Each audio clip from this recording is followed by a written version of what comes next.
Hi.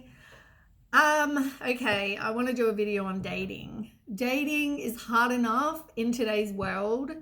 You get lied to, you get cheated on, you get dumped, you end up heartbroken, all these things, right? You're on social media trying to find somebody. It's hard enough trying to even with what's going on in this world, it's even harder to get out there and actually meet people.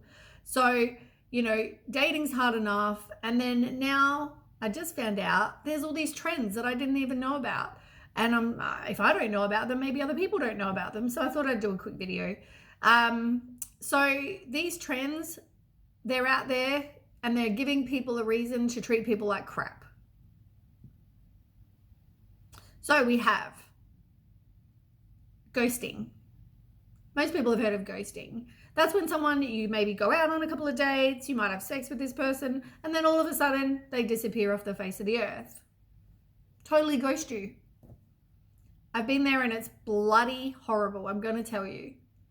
Why do people do that? Why don't they have the guts to actually just say to somebody, you know what, I'm not interested? Gutless.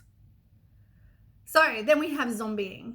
So that's when you're ghosted, and then out of the blue, this person comes back from the dead and sends you a message. Benching. Benching is when you stop committing to dates, but then you keep replying to messages because you want to keep them on the back burner, like you're benching a person for later, just in case.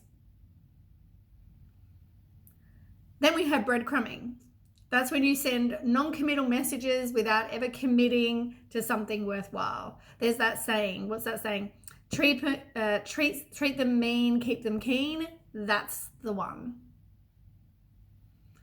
Then we have slow fading, less harsh version of ghosting, but you slowly distance yourself. So less and less messages, less often. Then we have Scrooging. Guess we could all figure what that one is, but it's dumping someone at Christmas. Who does that? Who dumps someone at Christmas? That is the worst time to dump someone. That is so mean. Seriously, what is with today's world? Then we have vulturing, hanging around dying relationships because you hope to just pick up any scraps that they have. Oh, look, this person's desperate. They're so sad. Let me just fill in for this other person and go have sex with them and make them feel good. Then we have catfishing. Now everybody's heard of catfishing. I mean, there's my favorite show in the world is Catfish, and I love that show. So catfishing is where somebody pretends to be somebody online that they're not.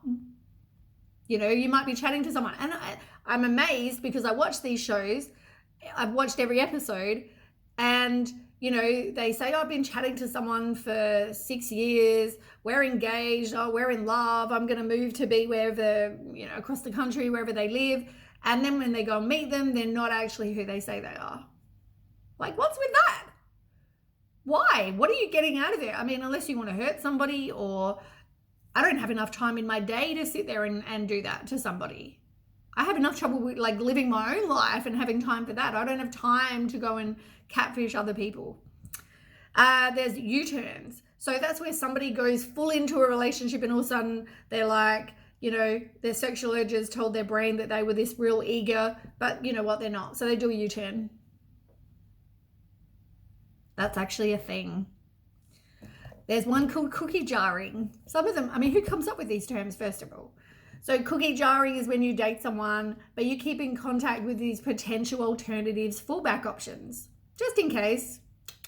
Need a bit of, this person's not fulfilling my needs. Oh, let me go find this other person. Then we have bird boxing. So I didn't even know what bird boxing was either, but it's from that movie, the one with Sandra Bullock. And it's about people are blind to how bad a person that they are dating is. So you maybe not know that the person you're dating is a liar, cheating, piece of crap. You don't know that. You're blind to it. Anyway, I mean, why do people say one thing when they don't mean it either? That's what I'm curious. Like, why do people say, you say to somebody, I want kids, I want marriage, I want whatever this is for you. And then they go, yeah, me too. I want that. 5 minutes later, oh, I don't want that. And it's probably not 5 minutes. It's probably 5 years or 10 years or 20 years in the distance when they go, you know what, I actually didn't want that. Meanwhile, here you are without whatever it is you wanted for your life. Why do people do that? Why can't people just be honest and be like, that's not what I want for my life? Let you find somebody, decent who does want what you want in life. I don't understand. I think people need to have some guts, and I think they need to say to people and be honest, speak their truth, say to people, you know what, I just don't think it's going to work between you and I. You want kids, I don't want kids, whatever this is. I feel like they need to not be a douche, and they need to actually say, their truth. I've got someone on the go, sorry. Why are people always looking for, there's that saying, the grass is greener. Why do people think that it's going to be better over there with, Bob down the road? Why? How do you know it's going to be better? Like, sometimes it's better the devil you know, I think, but also it's comfort zone might keep you where you are. I mean, sometimes you have to take a chance, but you know what? What makes you think the grass is greener over there? I'm curious. I also find that a lot of people are online dating. Like, these people, I mean, the amount of times I've heard about this, I've seen it for myself. People are online trying to hook up with other people, yet they're married or in a long-term relationship. And I mean, it happens in clubs and pubs too, I'm sure. Like, I've had that said to me in a pub before. Somebody who was married has come up and tried to hook up with me, and I'm like, no.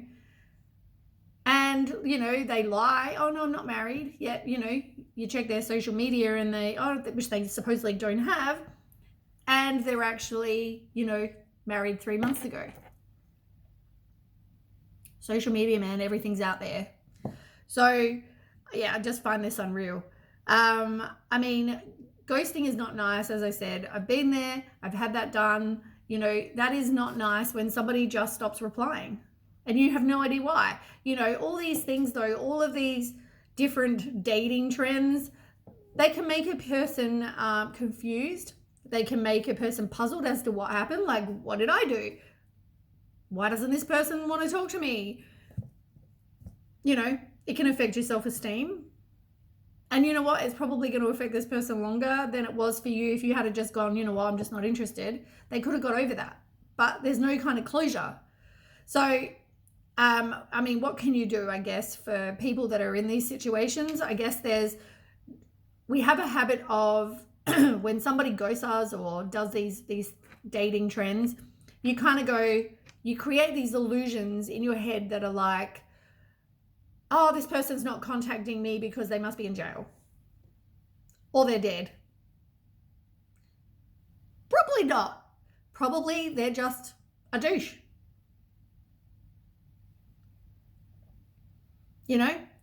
I guess there is nothing that is stopping this person from answering your messages. It takes 5 seconds.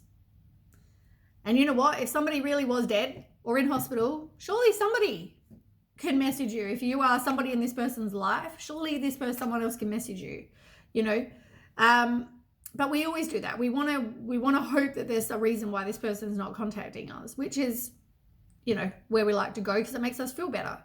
But the reality is this person is just a douche. Don't blame yourself. It's not your fault. It is not your fault that this person is a douche and doesn't want to message you or reply to your text and is a gutless piece of crap. That is not on you.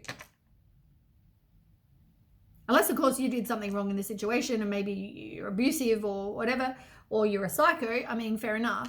But for the majority of people, you did nothing wrong. Don't blame yourself. This person, I mean, even if you were a horrible person to this person, they could still send you a message to say, look, I don't think this is going to work.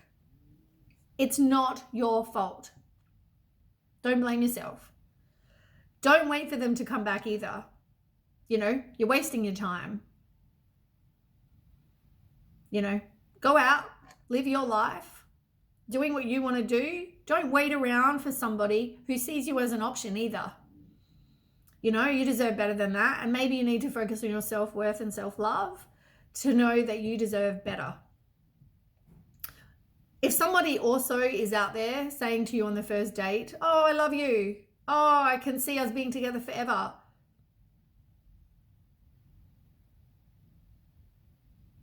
Don't believe a single word they say. First of all, they don't know you. Second of all, who does that?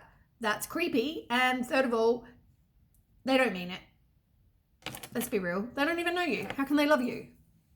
So don't believe in oaths of love on the first date or second date, etc., etc., etc. It's more about someone's actions than it is about their words. People can say whatever they like. I can say I love you. Doesn't mean it's true. However, if I'm out there showing you that I love you and doing things to prove to you that I love you, that's completely different. People show people how they feel. You're better off blocking this person if this is what they're doing, if this is their behavior. Don't wait for them to come back, because if they do, what are they going to do? They're probably it's going to be a repeated pattern. Block the person and go, I'm done. I deserve better. As I said, don't be someone's backup option. I find that a lot of toxic people, though, come from toxic situations, whether it's been their parents, whether it's been their family, whether it's been friends, whether it's been their grandparents. There's someone in their life or a situation in their life that has caused this person to be toxic. Make sure you put up boundaries. Know what you want, know what you deserve. If in a case where somebody's, you're not a drinker and somebody's a big drinker and they're all obsessed with drinking all the time, a lot, maybe not your person. If you don't want somebody who's a drinker, not your person. You can't expect people to change. You also can't think that this person's going to change for you. Unless they want to. But majority of the time, if you don't want a drinker and this person is a big drinker, you're settling. Maybe write down what you want for your person, what you're willing to accept, what you're not willing to accept, and then be like, if they cross these things and they're, an alcoholic, not what I want. If they take drugs, not what I want. If they lie and cheat on me, not what I want. Invest in someone based on how much they invest in you. Everything's about energy, with ghosting. If you're messaging and you're the one messaging all the time, you're the one always checking on this person, you're the one doing all the hard work, and you're not getting anything back in return, walk away. Because you deserve better than that. You deserve somebody who's going to an equal give and take in a relationship. But as I said, what are you willing to accept? So make sure the energy is the same. It's not one-sided. Work on yourself, as I said. And don't be someone's backup option. Make conclusions about people based on their actions, not their words.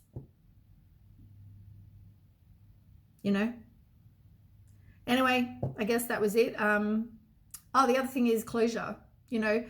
We want closure. That's for a lot of people, closure's like a big thing. You want to know what happened. Why is this person not contacting me? Why did they disappear? Why did they ghost me? All these things. I guess you're not going to get it. Maybe a way to get closure for you is to write a letter, write whatever you need, burn it, return it to the earth. That's a good way of getting closure. In the end, sometimes we just don't get closure, and it is hard. I know it's hard. They aren't interested in, I guess, them showing though that they're not interested in you enough to reply and have the same equal give and take. That's showing you, isn't it? It's showing you they're not that interested. Isn't that closure enough? As I said, from a dating point of view, dating's hard. And I know what it's like. I know what it's like out there. And I know how it feels to be ghosted and, have people cheat on you and treat you like crap. I know all those things. I know how that feels. And it's not nice. I guess all you can be is the best version of you, and hopefully like attracts like, and you'll get back that. In the meantime, learn these lessons from these people, take them as lessons and go, you know what, I deserve better. I'm going to work on me, and I'm going to you know, find someone better and you will attract someone better. Stop attracting people that are broken and have problems. I guess if you're a good person, sometimes that happens. So stop letting them into your life, I guess. You know, you deserve better, know what you deserve, and only accept that. Anyway, that's my message for today. I wanted to do this video just to I would love to hear people's opinions. I would love to hear what people's experiences are as well. Have you had any of these? You know, like I just thought I knew about some of them. I didn't know there was actual terms for these things. It's pretty sad, really. It's pretty sad that we have to have terms for these people's crap behavior. But, you know, anyway, I'd love to hear people's stories. Thanks for watching. Okay, bye.